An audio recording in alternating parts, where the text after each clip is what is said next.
I know we have a few more people coming, but thank you so much for coming. This has been very exciting. The first training session we did in January was a great attendance, and then all of a sudden everything filled up. So we're very excited that y'all are here today. We will schedule more of these trainings. There's obviously a need for it. My name is Rachel Mulry, and I'm here from IT, and this is Lori Untitled, and she's here from HR. This class is kind of a partnership. HR teaches a class, Gloria teaches a class called Focus, and it's on a lot of the time management principles, but really kind of life management principles and putting first things first. And so she'll do sort of an introduction to the Focus material, but she is teaching the Focus class, which is phenomenal if you have not attended, and that's coming up in April. So she'll talk a little bit more about that. Then we'll kind of move into Outlook productivity. I do have handouts, so you don't have to take notes. We have handouts for Mac, Office 2011, and handouts for PC, for Windows, Office 2010. I'm going to be showing you Office 2010 on the PC. Most of the things I'll show you are compatible with the Mac version. There are a few things that aren't, and I'll try and point those out. But if there's any concern, just look at the handout that's specific to the OS that you have. Excuse me. You can get mine credit for attending, so make sure you put that in if you're doing the WellPower program. And then we will have some time for questions as well, and some more to come. So I'll turn it over to Gloria. Good morning. Good morning, productive people. Yeah. We will be after this. Exactly. We'll be even more productive after we leave here and put into place some of the things that Rachel's going to show us. So I have a question for you, kind of to start off with. When you think about your inbox, what words come to mind?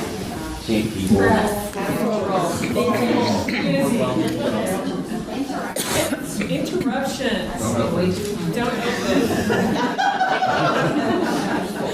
So most of us don't think of, oh, happiness, joy, anticipation. What helpful, wonderful things that show up in here, and how can I greet the day by opening my inbox, right? So you're not alone. Obviously, we all kind of share that mentality. And some of the things that we talk about in the Focus class, if you've not had an opportunity to attend, are how do you kind of create a mindset for yourself that enables you to do the things that are most important to you. Really working on your values, understanding what's a priority for you, kind of understanding we only have so much time, so it's really not about time management, it's about priority management. Your inbox has a lot to do with that. Some of us who are at least my age or older can remember when we didn't have inboxes. Technology is wonderful, and I love it. I'm kind of a little techno geek. I'm real excited that Ian's got some new gadgets he's trying out here. But it also brings with us a new way of having to work and a new way of getting more work. So there's some struggles with that, and we're going to try and help you with some tips today. So I have another question for you. If you could cut the time you spend in your email down to about 50%, cut it in half, what would you say? Yes! We jump right on that, right? Well, it's only $19.95, but we'll send you two of them. It's $15 each. No, it's free. So that's the good part. Rachel was very gracious when she came to the Focus class a while back, and I said, we need to do this. And she said, yes, we absolutely do. So I'm really glad that she volunteered her services for that. What we talk about in the Focus class, how many people have been to it? I see some people have been in the class before, okay? This is a nice little refresher for you. Basically, we look at kind of a pyramid, and we say that a pyramid has a very strong foundation because we look at identifying our values first. So the Focus class in the morning, that's what we do. We spend the morning talking about who you are, what you value, how those things can help you on the job and in life in general. We don't have time to do that today. The Focus class is a day-long class. I think there are only about 6 slots left as of yesterday, so just saying. But then we move into how do we set goals that really work for us? And then the mechanics of that are we're going to plan weekly and plan daily. So we ask that people take just a few minutes at the beginning of their week, usually about 10 to 15 minutes to plan their week. And I don't know about you, but if I kind of fail to do this, I start off rather chaotic. Anybody else with me? Yeah. First thing I might do if I don't plan daily is walk in and I just open up my email box and I start responding to what's there instead of what might really be important for me to do that day. So I may lose that first hour and a half if I'm not on the ball thinking about what are my priorities for today, how am I going to handle my email, etc. So in the class, we talk in depth about planning weekly and then planning daily. The key is not to prioritize what's on your schedule, but to schedule your priorities. So we talk more in depth in the class about what does your week look like, and start with a blank slate. And then we put in these things called big rocks. You'll have to come to the class to learn more about what big rocks are, because I'm not going to give that away. But it's about scheduling what's really important to you. Outlook productivity for what Rachel's going to talk to us about really is going to help us do a couple of things. Minimize distractions. This is a biggie. How many of you kind of in and out of your email box consistently through every hour or two, when an email pops up, you're like, oh, there's an email, I got to respond to it, even if you're in the middle of something else. Yeah. Many of us fall kind of victim to that. And so it's an interruption for us. But we can also use our Outlook inbox and some of the tools within it, within calendar, within tasks, within contacts, etc., to do better planning, to be more effective, more efficient at it. And then one of the big things, we do a lot of work simply by email these days, period. I mean, that's how we talk to people. That's how we get business done. So Rachel's going to share some tips on how to process your email in a way that makes sense for you, set it up to where you can find what you need easily, and keep track of conversations, those types of things.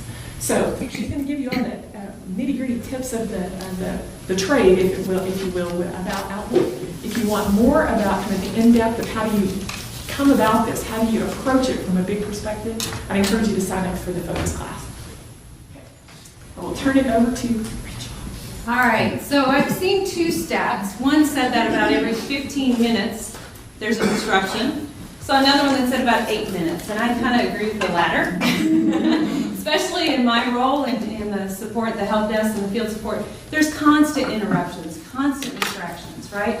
Our email actually serves as a constant distraction for us. If we're focused with someone else having a conversation, or we're focused on writing a document or looking at data, a lot of times we hear that ding, either our cell phone or the computer itself, alerting us that, hey, something else is coming in. So one of the first things that we talk about is trying to minimize the distractions so that you can stay focused and actually get the work done, right? You know that when you're more focused and when you're kind of in that flow zone of an activity, things happen a lot faster. You get done your activities or your tasks a lot faster. So it's we're going to start with how do we kind of eliminate some of these distractions that come our way. One of the first ones that I mentioned were these Outlook notifiers, right? You have new mail, you have new mail, you have new mail every time they come in. I'm going to show you how you can turn that off.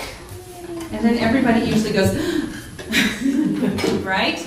But don't panic. We're gonna set up something so that you still get notified on the messages you want to get notified, and the important ones. So in Outlook on File and then Options, if you go to Mail, there are all of these little notifiers.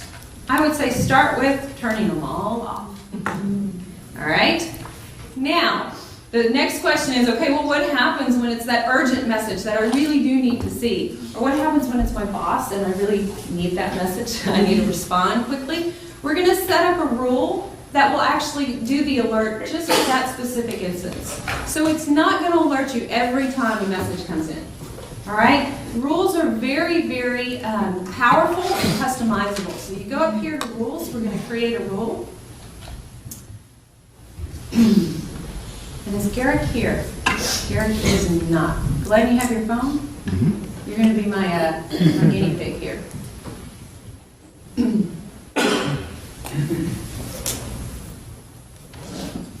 Live technology. You always love that. Come on. Yeah, he had to turn around place, and then now it's like, what? Come on. There we go. All right. I am going to actually go to advanced because I want to start from a totally blank rule. What I'm going to do is I'm going to say, okay, we're going to look for messages specifically from Glenn. So I can choose, you're actually GL Taylor, right? Glenn? Yeah, GL Taylor. Okay, so I can create it for their full address, I can create it for their name, I can create multiple rules, okay, so you're not limited to one. But I'm going to put that as in the sender's address, GL Taylor. Now I'm going to tell it what to do. And what I can say, play a sound. What I'm going to do is do a specific message in the new window alert. Okay? Yeah. So see, I can also do exceptions. So I can say, only notify me if it's marked urgent. So if your department and people use that urgency flag a lot, you can do that.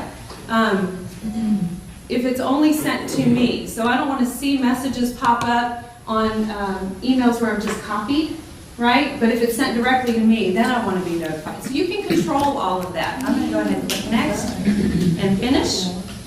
Now, that particular rule only works in Outlook when Outlook is open. So if you're at home and you're checking email via webmail, it's not going to do all the alerts, okay? So this is an Outlook rule. I'm going to go ahead and minimize this for a minute. And Glenn, if you would send an email to odemo@smu.edu. Oh, not you then. Not me, yeah. Okay. I did not show y'all my inbox because you see that I don't always follow what I teach here. So if you watch the screen, when that message does come through, you'll see the notification pop up. Another thing that they talk about in terms of minimizing the distractions when we're working is actually don't leave your Outlook open and process email.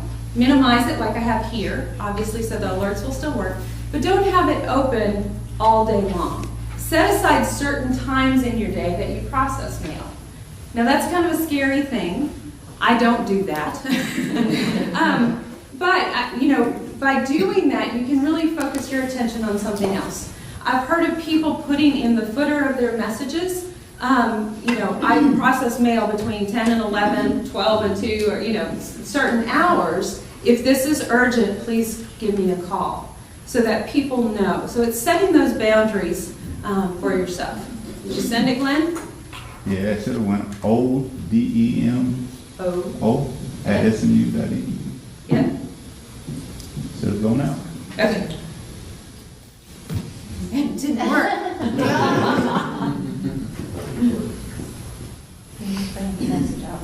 All right, I'm going to have him send it again, and we'll see. Oh, okay. Did you apply the rule? I did. We're going to change one of those right here. I set this one a little bit different. We'll get back to that one. I promise you it works. I have it on mine, and we will get it working. Okay, so one of the things, okay, I can't talk and do this at the same time. One second. All right, let's do the from instead of this one.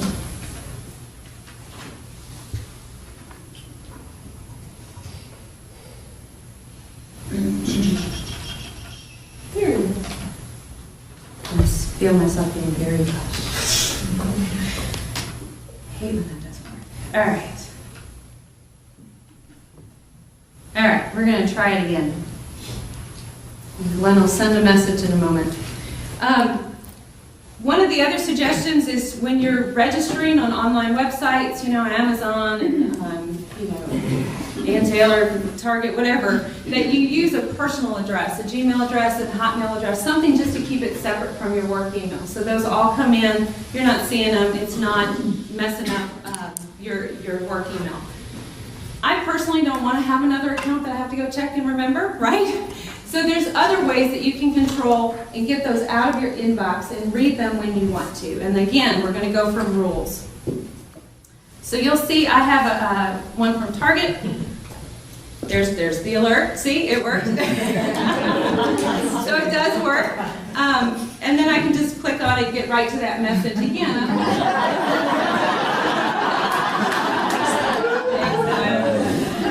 I don't even have to open my Outlook to see all the other messages. I can just see the one that he sent, again, minimizing that distraction. All right, don't send me any more. I'll get distracted. Okay, so I have one from Target. I can right-click on that, and then I'm going to create a rule to say always move messages from Target.com. So it's going to start creating the basic rule for you.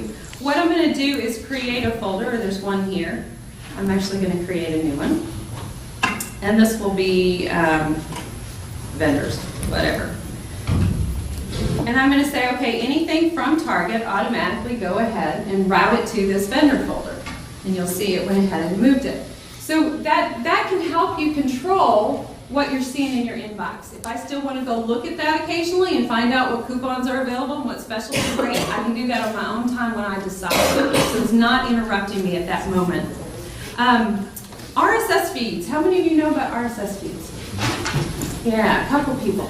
So Outlook has the ability to pull in content from websites. So a lot of the websites, CNN, pretty much any of your websites, your news sites, your blogs, any of those have the ability to send an RSS feed rather than have you go check the website every day. So if there's certain websites or journals that you check on a regular basis, you can have those delivered to your Outlook client, but you can have them delivered to a special folder so that it's, again, not cluttering up your inbox. And we're going to show you that real quick. So if I go to the HR blog, thought that was a good one to show you, and I can click right here on this RSS feed, and all I need to do is copy this URL. So I'm going to Control copy. I come down to my RSS feed folder, and I'm going to add a new RSS feed, and I can click add, and click yes. Anytime Gloria or Mary or anyone in HR posts to that blog, I get a post here in the RSS feed. So again, I can go on my own time. It's not distracting my inbox and cluttering up my inbox, but I can go and keep up with those subscriptions. Okay, so that's the distraction part of it. Let's go to the planning part of it. When Outlook, by default, when you start Outlook, it automatically launches to your inbox, right? Yes. Well, your inbox is full of what everyone else wants you to do, right? Not necessarily what you want to do. So one of the things you can control is tell Outlook to start in your tasks or in your calendar, so that when you walk in the morning, you don't see everyone else's distractions. You see, what do I have on my plate today? How am I going to schedule my day and take control of that? Again, it's in File and Options, this time in advance. And this is all in the handout, so don't panic. And then I'm going to start this one. Let's say I'm going to start it in Tasks. Now, the one trick to this, if you're like me and you never close Outlook for the night and you just walk in the next day, it'll stay where you left it, right? So it only happens if you close Outlook, and then when you launch it, it'll come up in your task mode. Let's talk about tasks for a minute. The reason this is a good place to start if you use tasks effectively is then you can kind of go through and see these are all the things, the tasks that I need to get done, and I'm going to schedule those first. Email, for the most part, is just quick answers and distractions, right? Every now and then you get one in there that's going to take you a longer time to do. And I'm going to show you what to do with those in a second. Most of them you're going to convert to tasks or convert to appointments. With my tasks, this is, as you can see, is a dummy account, so there's not a whole lot in here. Very easy to create a task. I can do one here, and this little quick task. I'm not very creative at the moment. I can set flags. One of the things you can do is set a category, and you can control these categories. And I'm going to talk in a little bit about not creating a million folders, and that scares people too, but trust me, we can get there. But use categories to tag things. All you have to do is click all categories. You can create new ones. I'm going to create one. I don't know, home.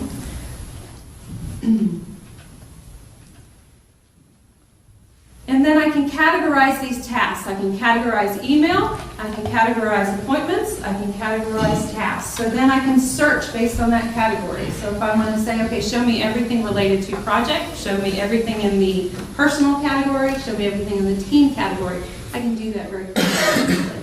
Okay? So that's a helpful thing with tasks. One of the things that Gloria talks about in the focus class is once you've kind of built this task list, as this task list grows, is that on a regular basis, you need to kind of review and say, okay, what's the high priority, right? Some tasks that you put in there, I don't need to worry about today, but let's make sure I'm working on what's most important. One way that they do that is to assign kind of an ABC category.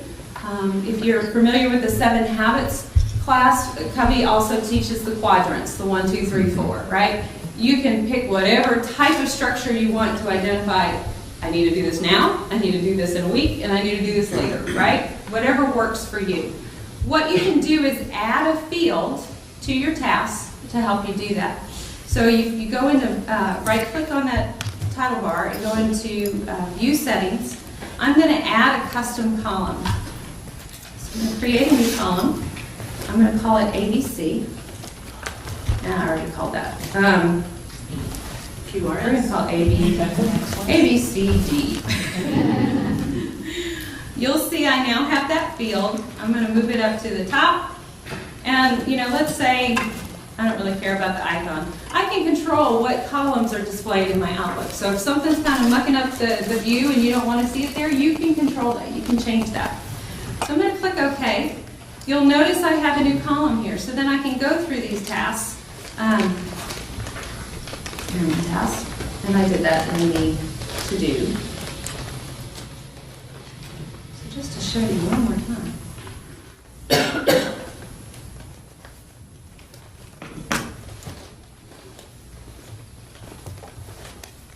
Okay. So now, when I'm doing my planning on a weekly basis or a daily basis, I'm going to review these tasks and say, you know what, I've got to get that done. That's an A. That can wait until next week. That's a B. Okay, so very quickly, I'm going to identify which category those tasks fall into in terms of the priority. I can sort by that, right?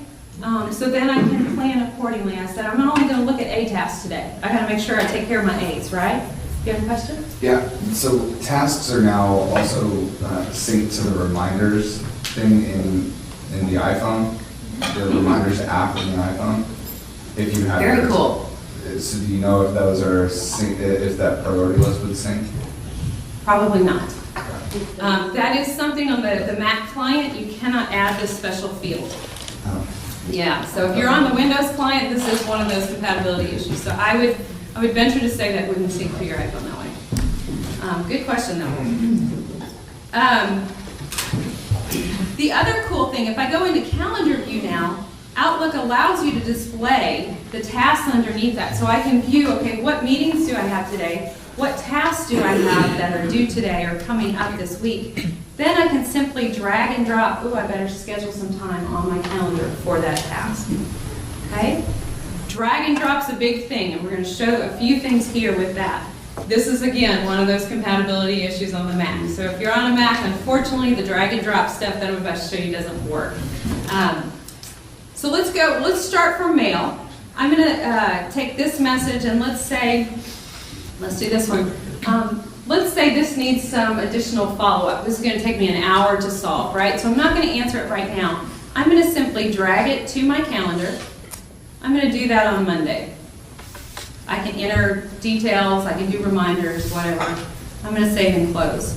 If I go to the calendar now,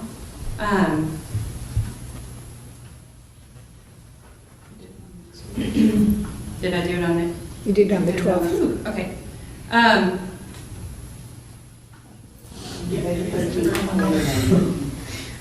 Okay, everybody sees it, but I don't see what I'm doing. Thursday, it's Monday. Okay, It's on the Thursday. Yes. There we go, everybody sees it. Okay, so then it shows up on my calendar. If I double click on that, you'll see it has all of the contents of that email message in the appointment. So then what can I do with that email? Well, I can file it away, or I can trash it if I don't want it anymore. Okay, so I've just taken care of it, and I can get it out of my email, out of my inbox. I'm going to go ahead and delete that one. I still have it in my calendar, it's still all there. Okay, same thing with tasks. I can take this and drag it to my tasks, schedule that as a task, save and close. It's then stored in my task list. I can also do that with contacts. So let's say you have a meeting or with a vendor and they send you the map of the location and here are all the details and you want to sync that to your contacts on your phone, you can drag it to contacts. It'll create the contact, it'll keep all of that information together, as you see here. Drag and drop's very, very powerful. So I've completely moved into the processing your email. So I want to back up just a second and then then we'll get back to some more drag and drop stuff. So if you're going to tackle your email in spurts, let's start out with a show of hands. How many of you have less than 100 items in your inbox? Yay! Good job. How many of you have less than 500? Okay. How many of you have more than 1,000? Right. Okay. All right. So that can be overwhelming, but depending on, and I didn't say, so one of the things, and I mentioned I don't follow everything I'm going to show you today. It's, how you manage your time and organize is very unique to you, right? What I'm going to show you with all of these tools, some of it will work for you, some of it may not. Please don't leave here and try and do everything. You'll drive yourself crazy. Okay? So take a few of the tips and learn what works for you. I know Loria keeps everything in her inbox for a year. Okay? That doesn't mean she hasn't looked at everything in her inbox, but she's got a system that works for her in terms of categories and follow-up. So do what works for you. For me, my threshold in my inbox, if I get over 100 messages in my inbox, I start stressing out because I think I might miss something. Okay, so that's kind of my goal on a regular basis. Oh, I'm up to 200, I gotta start filing away and getting rid of some of these. One way, when you look at your inbox, we want some quick ways to go back and clean it up, right? We're gonna look at cleaning it up. First of all, if messages are in there and they're over 6 months old and people haven't requested them again, chances are not important, right? So first challenge, maybe, look at what's over 6 months, over 7 months, whatever you're comfortable for, sort it by the date and move all those into another folder. You just got rid of some of the clutter in your inbox, right? The next thing I want to show you is called conditional formatting. I'm going to right click and I'm going to do view settings. What's really neat about this is, let's say I want a quick way to see any message that my boss sends me. All right, I want it to jump out at me to make sure that I don't happen to overlook it. What I'm going to do is add a new conditional formatting rule. My boss is Abby Kinney, so I'm going to do that. I'm going to call it Abby. I'm going to be really obnoxious here for your benefit.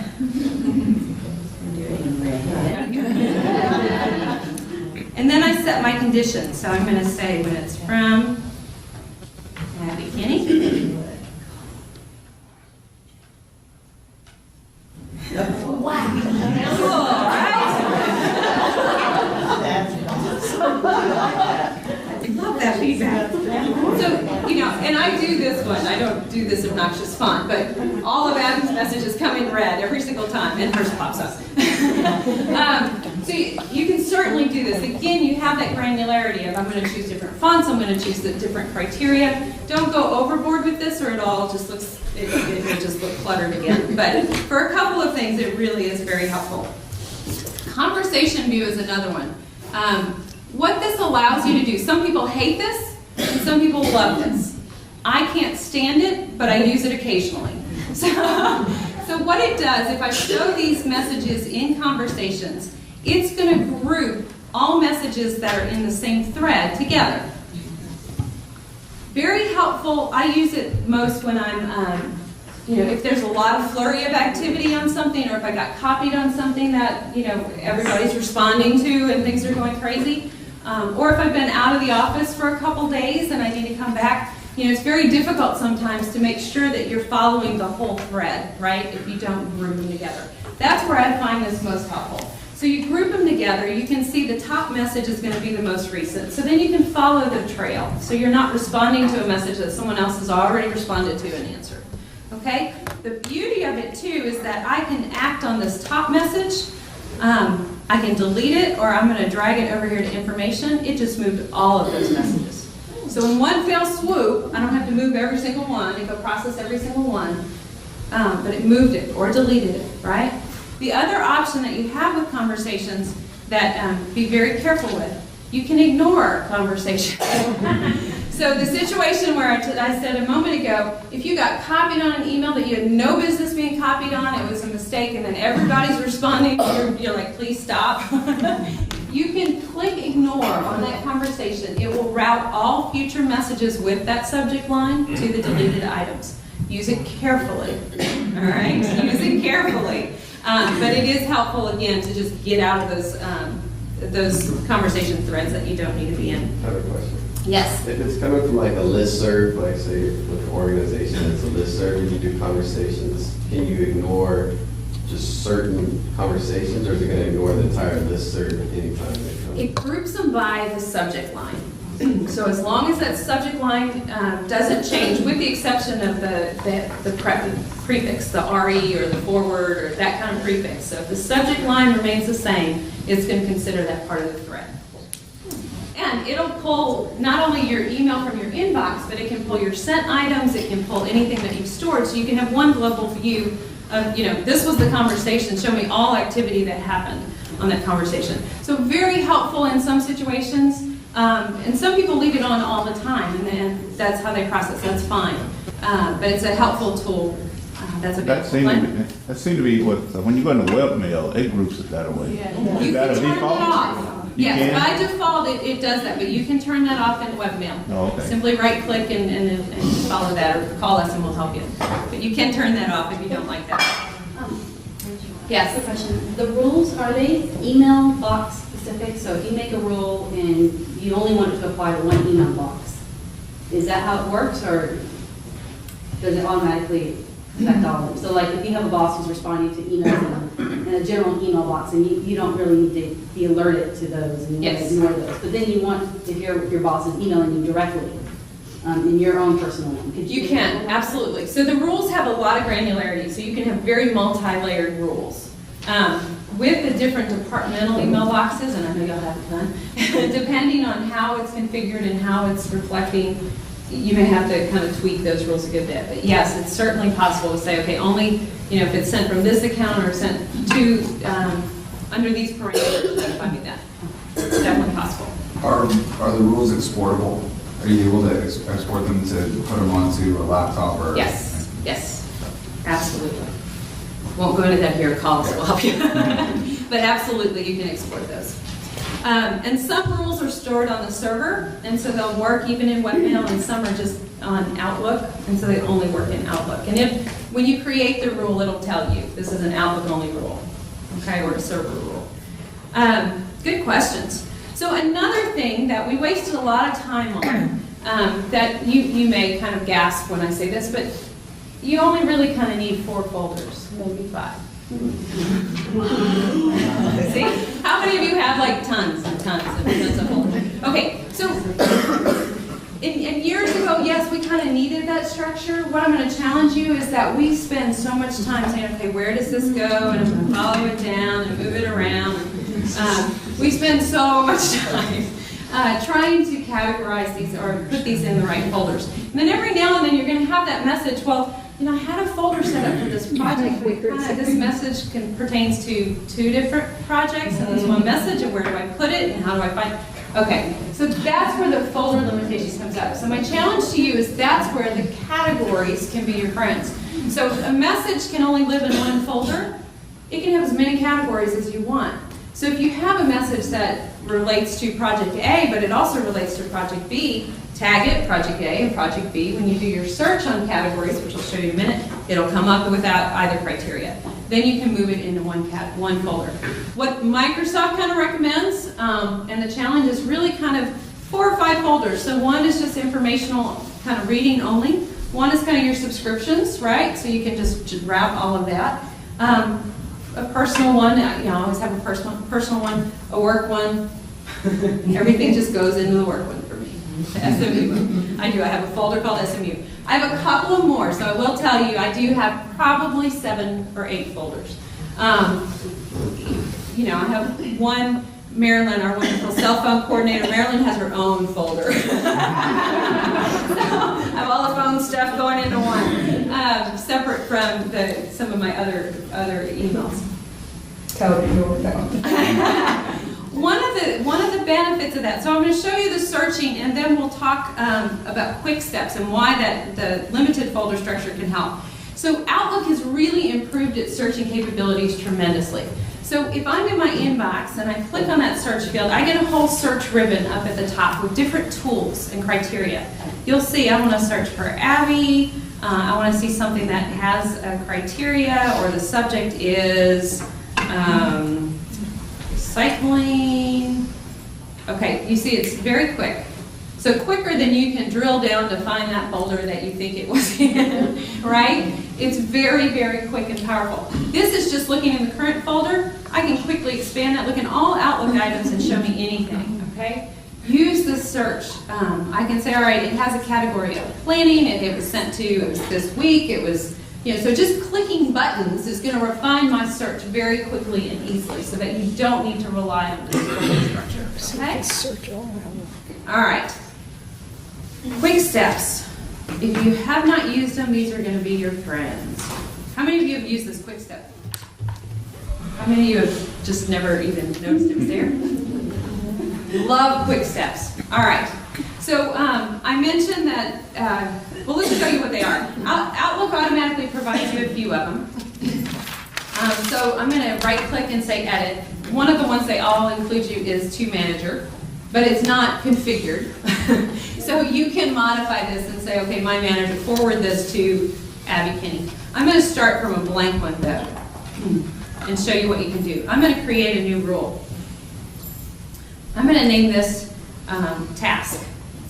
What I'm going to do is an action. I'm going to say, okay, create a task, and I'm going to tell it to automatically include the message as an attachment. Okay? So I'm going to do that. I'm going to add another action. I'm going to say, then move this email to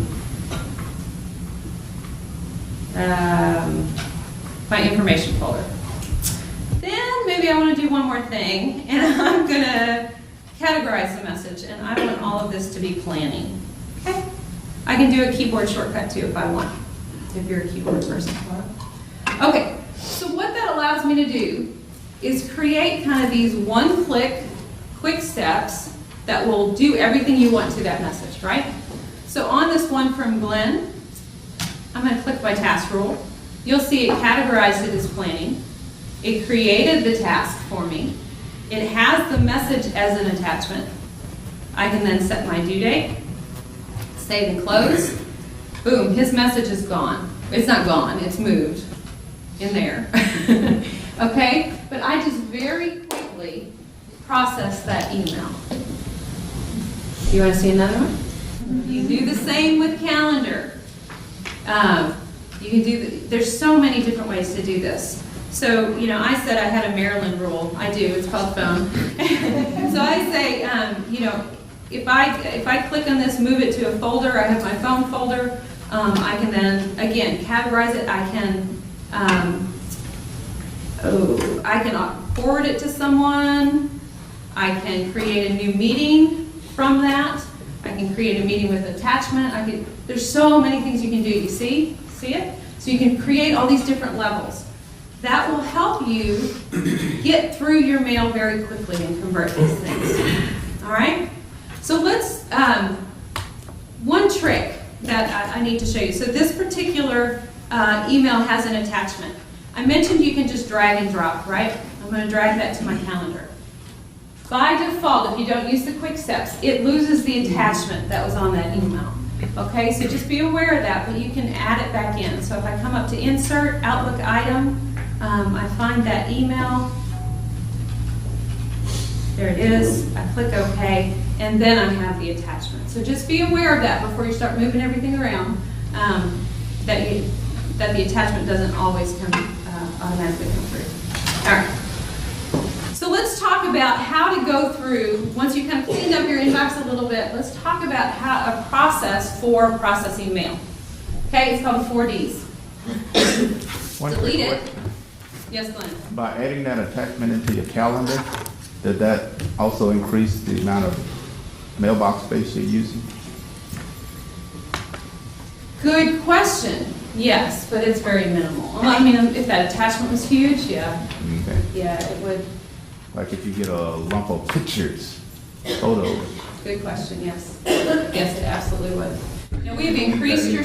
delete. But you can delete the email then. You can because it's delete in the your email, phone. absolutely, so then you still only have one copy of it. Right. All right, Okay. we have increased y'all's space on email, we will continue to do that, there are other ways we can handle that. If you're running out of space, let me know, but good point. If you keep both, yes, it will count against the size twice. All right, 4 Ds. First one, delete it. Quick and easy, right? You all know how to delete an email. I'm not gonna go over that. The second one is to do it. The third one is to delay it. And the fourth one is to delegate it. We're going to talk about each one of those except for delete. You all know how to do that one. So when you read that email, if you can get it done in about 10 minutes, remember we're only processing email at certain times now, right? If you get it done in about 10 minutes, go ahead and do it, right? Whether you're calling someone, how many of you know about Link? All right, a few people do, a few don't. We have a great training session coming up in March on Link. You'll see, it's Mac and PC. You'll see these little colored balls next to people's names that tells me if they're online or busy or away or available. So if I get this message from Garrick, I see that he's away, so that will let